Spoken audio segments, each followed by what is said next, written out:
நான் காலேஜ் படித்த காலத்துலேருந்தே வந்து பெரம்பூரில் தான் இருக்கேன். இப்பயும் வந்து அம்மா வீட்டில் நார்த் மெட்ராஸ் தான். உள்ளே வரும்போதே அவ்வளோ வைபாக இருக்கும். நார்த் மெட்ராஸ் தான் எனக்கு அவ்வளோ பிடிக்கும். பட் இன்னைக்கு உள்ளே நுழையும் போதே வந்து அவ்வளோ ஹாண்டிங்காக, அவ்வளோ ஸ்கேரியாக இருக்குது நம்ம ஊரை பார்க்குறதுக்கு. ஏன்னா நேற்று நைட்டு நம்ம ஆம்ஸ்ட்ராங் சாரோட நியூஸ் கேட்டதுலேருந்து இன்னைக்கு காலையில் விடிஞ்ச உடனே சென்னையை பார்க்கவே வந்து அவ்வளோ ஸ்கேரியாக இருக்குது. அவ்வளோ பெரிய ஒரு தலைவர், ஒரு தேசிய கட்சியோட தலைவர் அசால்ட்டாக ஒரு 6 பேர் வந்து வெட்டி போட்டு போயிட்டு இருக்காங்க. இந்த தைரியம் எங்கேருந்து வந்தது?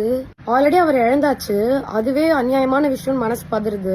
அடுத்தது என்ன தோணுதுன்னா, இதுக்கப்புறம் அரெஸ்ட் பண்ணிட்டு இந்த ஒரு 6 பேரை கூட்டு வந்து கொடுப்பாங்கல்ல, நியூஸ்ல தான் காட்டுவாங்கல்ல, அந்த 6 பேராவது நிஜமாவே வெட்டின 6 பேர் தானா, இல்ல யாரையாவது கூட்டு வந்து சரண்டர் பண்ண வைப்பாங்களா அப்படின்னு இன்னொரு பக்கம் ஒரு பயமா இருக்கு. எப்படி நம்புறது? நீங்க அரெஸ்டே பண்ணா கூட இவங்க தான் வெட்டியிருப்பாங்கன்னு எப்படி நம்புறது?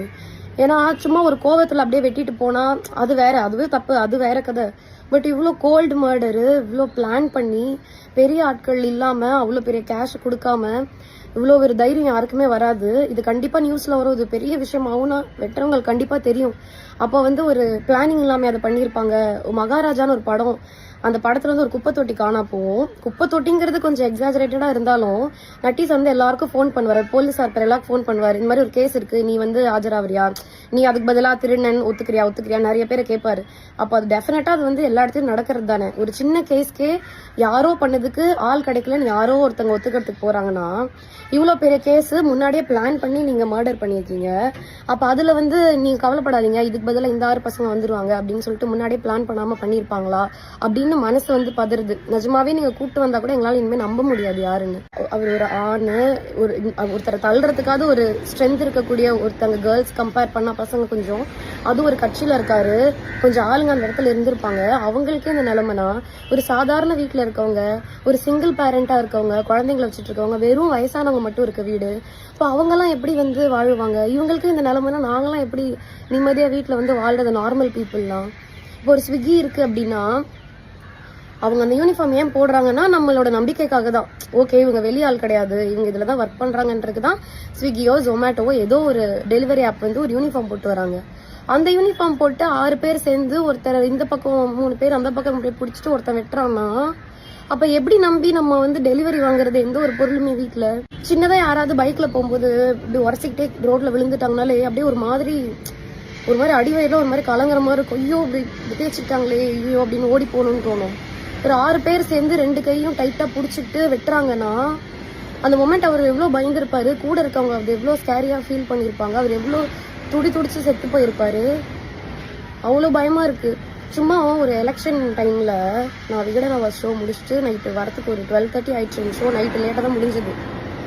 ஆட்டோல வந்துட்டு இருக்கேன், இந்த பக்கம் தேடுறாங்க, அப்படி தேடுறாங்க, பேக் நோண்டுறாங்க, காசு இருக்கான்னு பாக்குறதுக்கு. சாரிப்பா, இது வந்து செக்அப் எலெக்ஷன்னால அப்படின்றாங்க. அதுக்கு அவ்வளோ செக்அப் பண்ணுங்க, நல்ல விஷயம் தான், ஆனா அதுக்கு அவ்வளோ செக்அப் பண்றீங்க. லைசன்ஸ் இருக்கான்னு கேட்டு அவ்வளோ செக்அப் பண்றீங்க, ஹெல்மெட் போடலன்னா நிக்க வச்சு அவ்வளோ செக்அப் பண்றீங்க. அங்க ஒரு 3 போலீஸ் நிக்கிறீங்க, அவர்கிட்ட போய் பேசுங்க இன்னொருத்தட்ட அனுப்பி விடுறீங்க, கொலை பண்ணவங்க மாதிரி லைன்ல நிக்க வைக்கிறீங்க அந்த இடத்துல. இது எல்லாமே ஸ்ட்ரிக்டா ஃபாலோ பண்ணணும் தான், ஆனா அதுல அவ்வளோ ஸ்ட்ரிக்டா இருக்கு. நீங்க இவ்வளோ அருவா எடுத்துட்டு வந்துட்டு 6 பேர் 2 பைக்ல வராங்கன்னா எப்படி கவனிக்காம இருந்தீங்க? அதை எப்படி நீங்க பார்க்காம இருக்கீங்க? அப்ப சின்ன சின்ன விஷயத்தெல்லாம் நல்லா பாக்குறீங்க, திட்டுறீங்க, பெரிய பெரிய விஷயத்துல விட்டுறீங்களே. ஆல்ரெடி துடிச்சு சாவர ரேப் எல்லாம் வந்து நார்மலைஸ் பண்ணியாச்சு. அம்மாப்பா பேப்பரை தரல ஒரே ரேப் நியூஸ் அப்படின்னு சொல்லி அதை கேஷுவல் ஆக்கியாச்சு. இப்போ அடுத்து இந்த மாதிரி கோல் மர்டர்ஸ்லயும் கேஷுவல் ஆக்கிடுவாங்க போல. ஆமா, இங்கே கூட ஒரு கொலை, அங்க கூட ஒரு கொலை. ஏன்னா இவ்வளவு பெரிய ஆளே செத்து போயிட்டாரு. இன்னும் எத்தனை நாள் பேசுவீங்கன்னு தெரியல. 2-3 நாள் பேசுவீங்களா பிரேக்கிங் நியூஸ்ல, அதுக்கப்புறம் அடுத்த நியூஸ் பார்த்துட்டு போயிருவீங்க. இதுவே கேஷுவல் ஆயிடுச்சு. அப்ப சாதாரண மக்களுக்கு இந்த மாதிரி நடந்தா அது இன்னும் கேஷுவல் ஆயிடும். ஆமா, அவருக்கே நடந்ததுலாம் நடக்காது அப்படின்னு அதுவும் நார்மலைஸ் ஆயிடும். பேசாம வீட்டுக்கு வீடு ஒரு துப்பாக்கி கொடுத்துருங்க, ஒரு ஃபேமிலிக்கு ஒரு துப்பாக்கி, அதில் ஒரு குண்டுன்னு சொல்லி கொடுத்துருங்க. ஃபார்ம்லாம் ஃபில் பண்ணி கூட அட்ரஸ்லாம் வாங்கி கூட கொடுத்துருங்க. பொண்ணுங்க வீட்டில் ரோட்ல நைட்டு தனியாக போனாலும் இந்த மாதிரி யாராவது வெளியே போகிறாங்க டவுட்ஃபுல்லாக இருக்க டைம்லயாச்சும் நாங்கள் யூஸ் பண்ணிக்கிறோம். ஒருவேளை இன்னொருத்தன் அதே துப்பாக்கியால் அவன் ஃபேமிலி துப்பாக்கியால் எங்க கொன்னா கூட எங்க கிட்ட இருக்கிறத வச்சு யாரோ ஹெல்ப் பண்ணி அவனை சுடுறாங்கன்னு வைங்களேன், எங்களை சுட்டவன் தான் சாவான். ஓகேவா? நானும் செத்துருவான், அவங்களும் செத்துருவாங்க. ஏன்னா எங்களை சுட்டவன் தான் சாவான். ஆனா இப்படி பண்ணும்போது நீங்க குற்றவாளின்னு ஒருத்தர் கொண்டு வந்து நிறுத்தும் போது எப்படி நம்புறது? நிஜமா அவர் வெட்டினவர் தான் வராரான்னு எப்படி தெரியும்?